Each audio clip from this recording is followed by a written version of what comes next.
Good evening. I want to talk to the men in this room who feel tired. Not physically tired, but soul tired.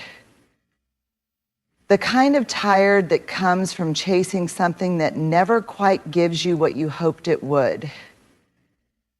I'm here to say something that might sting at first, but I promise if you sit with it, it'll make you stronger, clearer, and more self-respecting.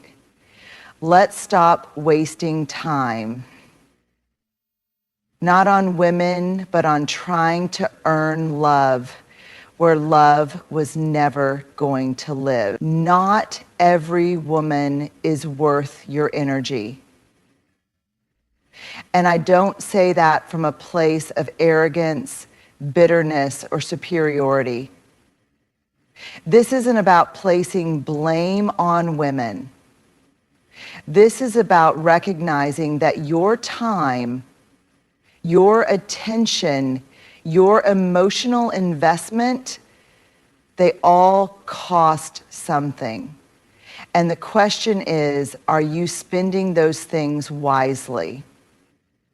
Many men walk into relationships like a man walking into a casino, throwing chips around hoping for a win, thinking if they just give enough, love will happen. They give attention to any woman who gives them a glance. They pour emotional energy into women who are inconsistent, unavailable, or worse, uninterested in anything more than what they can take.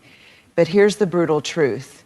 If you give your energy to anyone who simply wants it, you'll have none left for what truly matters. You need to become discerning, not judgmental, not cold, not dismissive, but clear.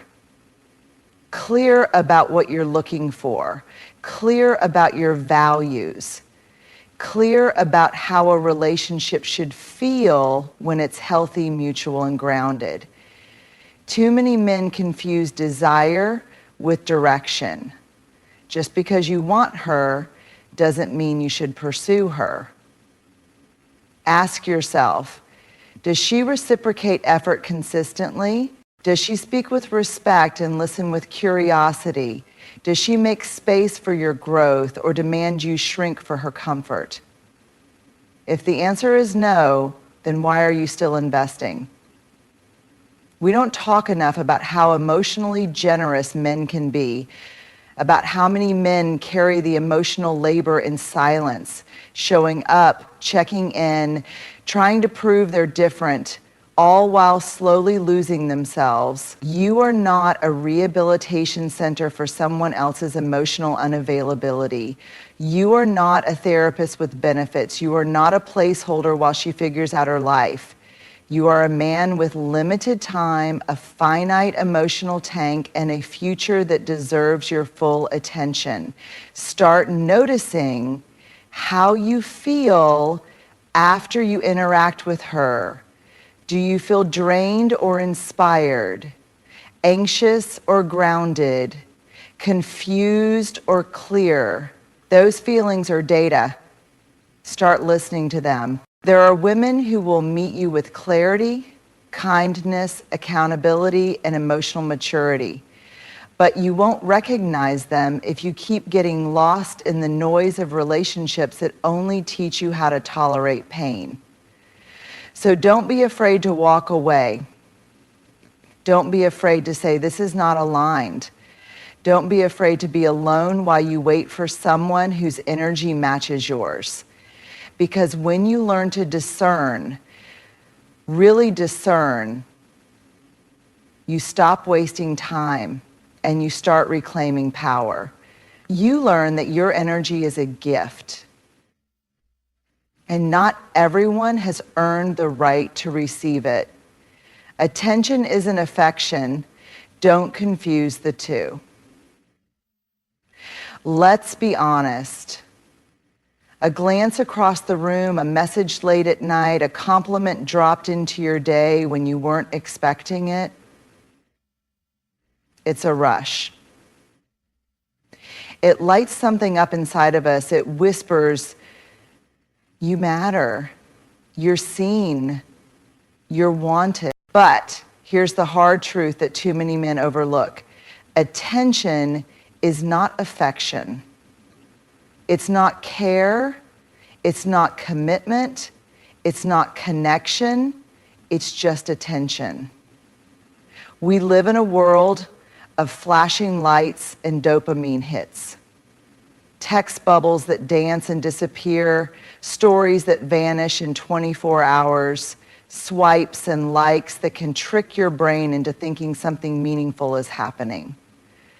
But attention without depth is just noise. It can feel like intimacy, but it's often just proximity and convenience dressed up as desire. And if you grew up craving validation, if love came with conditions, if approval was a performance, you may have trained yourself to believe that any attention is a kind of affection.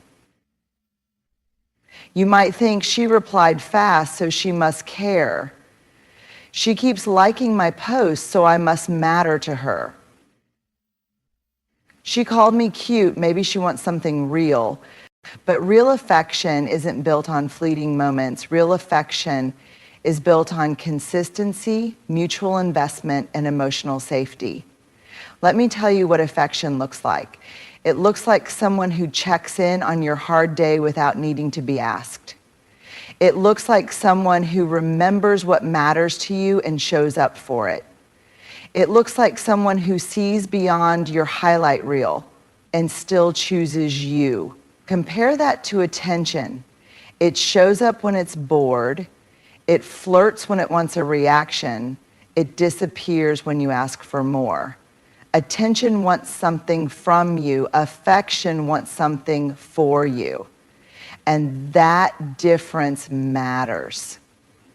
Because if you don't see it clearly, you'll keep falling for patterns instead of people. You'll keep mistaking interest for investment. You'll keep clinging to crumbs and calling it a meal. The cost of confusing the two is high. You waste time, you lose clarity, and worst of all, you begin to believe that affection is supposed to feel inconsistent and uncertain. You begin to chase people who keep you guessing instead of grounding you. Here's what you need to know. You don't need to earn affection. You don't have to convince someone to care. You don't have to settle for someone who only notices you when they feel like it. You deserve someone who sees you clearly, not just when it's convenient or flattering. And more than that, you deserve to be a man who doesn't confuse being wanted with being valued. Attention is easy. Affection takes intention. Attention fades, affection builds. Attention flatters, affection nurtures. So stop giving your heart to people who only offer glances. Stop lighting yourself on fire for a spark that never becomes a flame. And stop mistaking someone's curiosity for their capacity to love. Because the moment you learn to tell the difference is the moment you stop settling for less than you were made for. We don't say it out loud. Most of us don't even realize we're doing it. But deep down, there's this whisper. If she wants me, then I must be worth something. Here's the problem.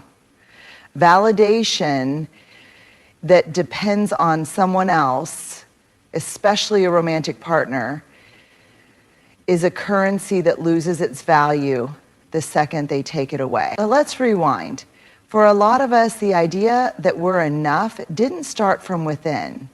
It came from being praised when we achieved something, from being noticed when we succeeded, from being liked when we were funny, cool, useful, attractive, or strong. In other words, love was something we earned, not something we were taught to believe we inherently deserved. So we carried that into adulthood, into relationships, and we kept performing. We learned how to play the part We figured out what to say, how to act, how to hide the parts of ourselves we didn't think were good enough. We became shapeshifters, bending ourselves into whatever we thought would finally get us that nod of approval. And then we started using women's attention as our mirror. If she replies fast, I'm wanted. If she flirts, I'm attractive. If she chooses me, I matter. But here's the brutal truth. If your worth is built on how a woman responds to you, you'll always be in emotional debt. Because what happens when she pulls away? What happens when she loses interest or changes or leaves? If her approval is the foundation of your self-worth, you'll collapse the second she does. This isn't about demonizing women. This is about reclaiming the parts of yourself you've outsourced. You keep asking someone else to hand you what only you can give yourself: self-respect, confidence, peace. Validation from women is intoxicating because it feels like evidence, it feels like proof, but it's not. It's a moment, a mood, a reflection of someone else's perception, not your actual value. Here's what real self-worth sounds like. I'm proud of who I am, even if no one claps for me. I choose to live in integrity, not performance. I'm here to impress. I'm here to be real. When you stop chasing validation, you stop settling for superficial connection. You stop tolerating breadcrumb attention. You stop molding yourself into a version you think will be accepted, and you start becoming someone you actually respect. And ironically, that's when you become the kind of man people are drawn to. Not because you need them, but because you don't.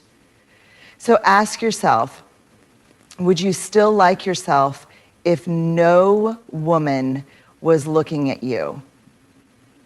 Would you still walk tall if no one was watching, and you still, in yourself, have a coach, and you still have people that you want? Would you still speak with conviction if no one clapped? That's the test.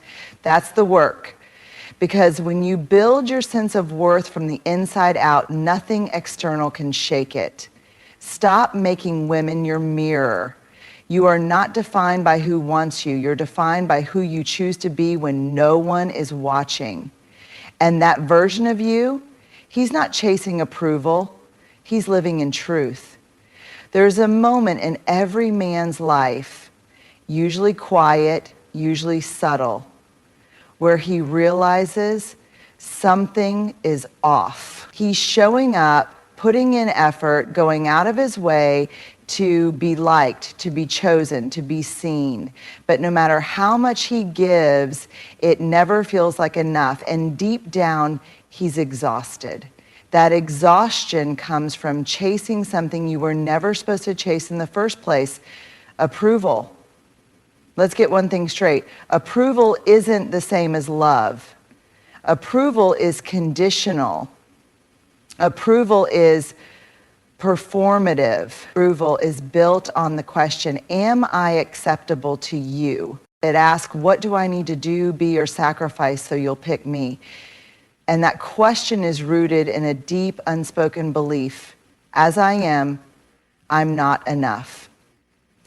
Most men who chase approval don't do it because they're weak.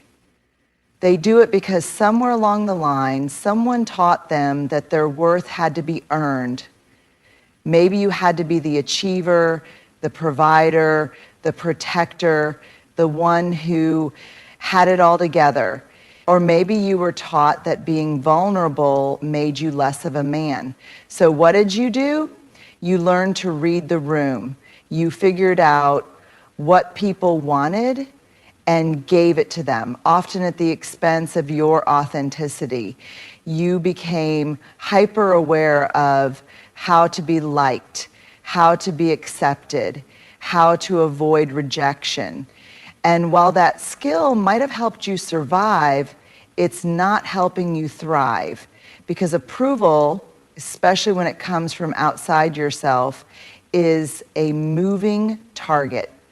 And when your peace depends on someone else's perception, you'll always be one step away from falling apart. Let's talk relationships. If you walk into every romantic situation trying to win her over, trying to say the right thing, do the right thing, be the perfect guy, you're not building a connection, you're constructing a character. And guess what? That character can't hold intimacy. Because intimacy requires truth, and truth requires self-approval. When you don't approve of yourself, you start overcompensating. You become anxious when she doesn't reply. You fear being alone, even when the relationship is hollow. You agree to things that go against your values just to keep her interested. You suppress your needs because you think speaking up will push her away. But here's the thing, when you approve of yourself, your center doesn't shift based on how someone else feels about you. Self-approval is the quiet confidence that says, I know who I am, even if you don't get it. I value my voice, even if it's not always received. I choose relationships where I can be fully seen, not just selectively admired. It doesn't mean arrogance. It means integrity. It doesn't mean closing yourself off. It means grounding yourself in your truth before inviting someone else into it. And here's something every man needs to hear. You will lose people when you